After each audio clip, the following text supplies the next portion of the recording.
চট্টগ্রাম নগরী সিআরবি এলাকায় আত-তাকওয়া ফাউন্ডেশন প্রতিষ্ঠানের পরিচালকের বিরুদ্ধে শিশুদের যৌন নিপীড়নের অভিযোগ। আব্দুল্লাহকে কয়বার করছে খারাপ কাজ? অনেকবার কাজ করছে। কোরবানির পর থেকে উনি করতে আছে খারাপ কাজ। নাম কি ওনার? হান্নান হুজুর।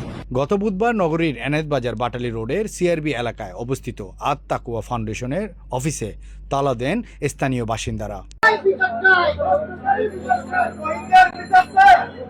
অভিযোগ রয়েছে, শিক্ষা ও জনকল্যাণমূলক প্রতিষ্ঠান হিসেবে পরিচিত এই প্রতিষ্ঠানে আরবি পড়তে আসা কয়েকজন শিশুকে যৌন হয়রানি করেছেন প্রতিষ্ঠানের পরিচালক হান্নান। অভিযোগের পর থেকেই তিনি পলাতক রয়েছেন।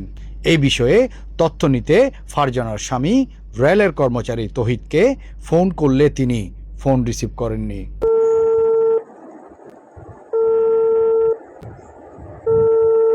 শনিবার বিকেলে মাদ্রাসার সামনে অভিযুক্তকে আইনের আওতায় আনার দাবিতে মানববন্ধন করেছেন এলাকাবাসী। আমাদের পিছনে যে একটা কোয়ার্টারের রুম দেখা যাচ্ছে, ওই রুমের মধ্যে বেশ কিছুদিন আগে একটা আত-তাকওয়া ফাউন্ডেশন নামের একটা সংগঠনকে মাদ্রাসা হিসেবে ভাড়া দেওয়া হয়েছে। তো বেশ ভালো কথা, আমাদের এলাকায় একটা মাদ্রাসা হয়েছে ছোটখাটো। এখন কিছুদিন আগে ওই মাদ্রাসায় একটা বলাৎকারের শিকার হয়েছে কিছু বাচ্চা। ওই বাচ্চার বিচার চাওয়ার কারণে আমরা ওইখানে আসছি। আসার পরে ওরা আমাদেরকে আশ্বস্ত করছে যে তারপরের দিন তারা মামলা করবে, কিন্তু তারপরে 24 ঘন্টা টাইম নেওয়ার পরে 48 ঘন্টা পার হয়ে গেল, তারা কোনো মামলা করে নাই। পরে এসে দেখতেছি তারা তালা মারি দিচ্ছে। কারা তালা মারছে? জমিদারে তালা মারছে, মানে কোয়ার্টারের যে জমিদার উনি সামনে দিয়ে তালা মেরে পিছন দিয়ে সেই হুজুরদেরকে পালাইতে সাহায্য করছে। এখন আমাদের বিরুদ্ধে এলিগেশন লাগাচ্ছেন যে আমরা এই বিষয়ে কথা বলতেছি কেন, আমরা নাকি ওনার কোয়ার্টার ভাড়া চাচ্ছি, ওনার থেকে ওনাদের সাথে মব জাস্টিস করতেছি, এ ধরনের এলিগেশন আনতেছে আমাদের উপরে। জমিদার যে আছে মহিলা, উনি কি করছে, আত-তাকওয়া ফাউন্ডেশনের ব্যানারগুলা ছুঁড়ে ফেলে দিচ্ছে।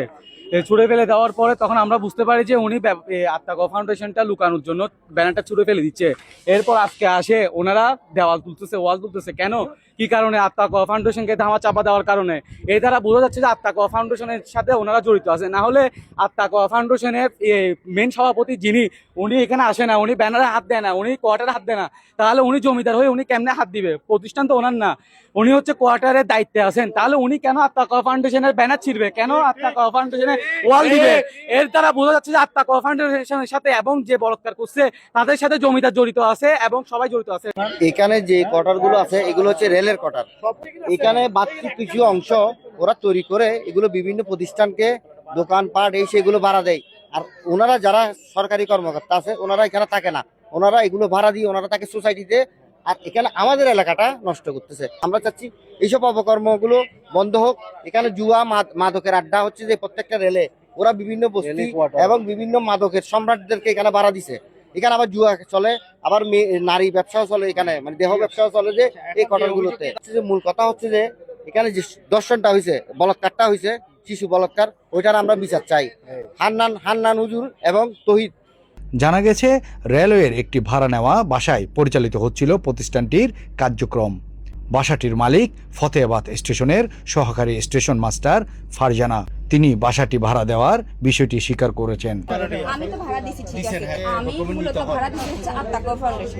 অভিযুক্তকে আইনের আওতায় আনার দাবি জানিয়েছেন এক নির্যাতিত শিক্ষার্থীর বাবা। নাম মোহাম্মদ সাফাই, আমার ছেলের নাম মোহাম্মদ সামিউল ইসলাম সিহাব। আমার ছেলে অভিযোগ দিচ্ছে পা দুটো উপরে তুলে তাকে পিটাইছে। পরে আমার ছেলে লুকায় চলে আসছে আমার কাছে। চলে আসার পরে ও আর যায় না, ও বলে যে মাদ্রাসা যাবে না, মরে যাবে। ও এখানে মাদ্রাসার ভিতরে মরে যাবে ওরে যদি মাদ্রাসা থেকে না আনি।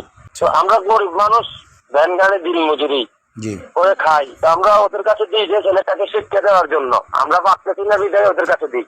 তো ওরা যদি এরকম অত্যাচার অবিচার, অনেক মায়ের সন্তানকে এরকম করছে ওরা ওইখানে। অভিযোগের বিষয়ে আইনগত প্রক্রিয়া চলমান রয়েছে। Desk report, Chittagong সারাবেলা।